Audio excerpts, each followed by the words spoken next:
гледаните камери. Сега ще има второ четене. Така че аз вярвам на това. Аз не вярвам на една жена, каза на пазара. Не знам кой ще ви ги предостави, защото това трябва да стане с наше разрешение.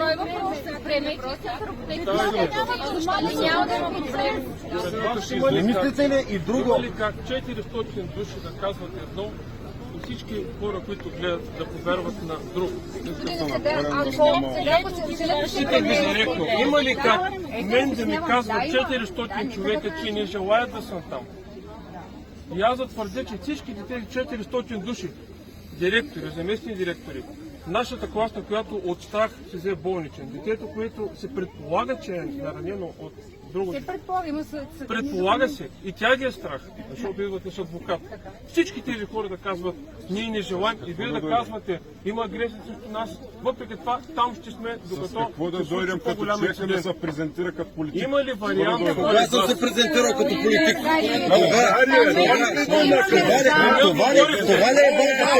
Не е важно. Не ми отговори. Не е важно, че цялото училище е срещу вас. Моя син сънува кошмари. Моя син не иска да навежда глава. Ако не веде глава, може да бъде наранен. Това ние няма да го допуснем. Погледнете какво се случва. Да, нашия съоборна. Хора, детето е много добро. То не е виновно. Проблема не е в детето. Детето не е проблема, вие сте проблема. Така, въпросът е... Вие сте проблема и това е доказано. Обиколили сте по Бургас. Вие сте проблема, не детето, то е дете. Отговорете ми, има ли шанс училище, директори, родители, баби, дядовци да казват, че не може, и вие да кажете, не, те грешат. Има ли шанс? Ти го казаха, има настройка. Има ли шанс? Не ми отговорихте. Какъв Не казвайте за това, не казвам. Каква настройка? Две училища в Меден Рудник. Всички ние да грешим. Има ли шанс? Отговорете. Всички ние грешим, това ли казвате? не можеш да говориш с 4 човека. Извинете, ние сме Всички ние грешим. Мога да говориш с 4 човека. Всички ние Те са тръгнахте, хората. си тръгнахте, нали? Те хората се почнаха предизборна кампания. Тръгнахте. Аз не мога да навикам 4 човека. Защото не е редно. Не се ли срамувате, питам аз? Тръгнете просто. Къде се тръгна? Всички Къде ние да го се искаме тръгна? това. Кажи ми къде се тръгна. Аз живея тук. Къде се тръгна? Не, вие живеете в Меден Рудник по адрес. Абсолютно. Меден Рудник живеете! Ето тук.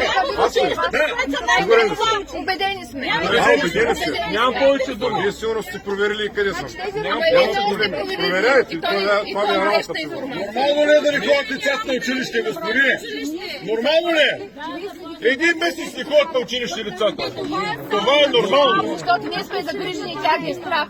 А вие ако сте загрижени родители, вашите се ги е страх. Защо го пускате на училище? Това дете няма ли право да учи, госпожо? Няма.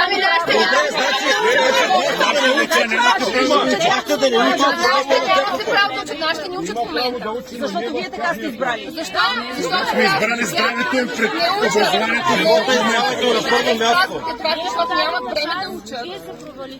Ние ви дадохме шанс. Вие не ме познавате и всички сте написали, че съм възаплашвал. Твърдите ли го? Твърдите ли го това? Твърдите ли го това? Да, твърдя. Да, аз го видях с видите си. Стоите ли за тези думи? Искам да ми споменете името, за да се потърся от наказателното. Да, искам моето име да... Искам моето име да посочите, че е написано това. Държа да го споменете. Така, добре. Държите ли на това, което казвате? Че ние сме казали, че вие сте опасни, агресивни и така нататък. Добре? Аз съм го цитирала, да, и в момента си го искам по надлежният ред, защото... Така, вие какво искате, това е ваше право. Но за нас е важно, вие в момента набедихте всички вие, че сме се разписали под документ. Да твърдите, че това е така. Вие наискане казвате обратно. Наискане казвате. Жената от социалните ми казва, че вие... Така, една жена от пазара каза това сериозно. Жената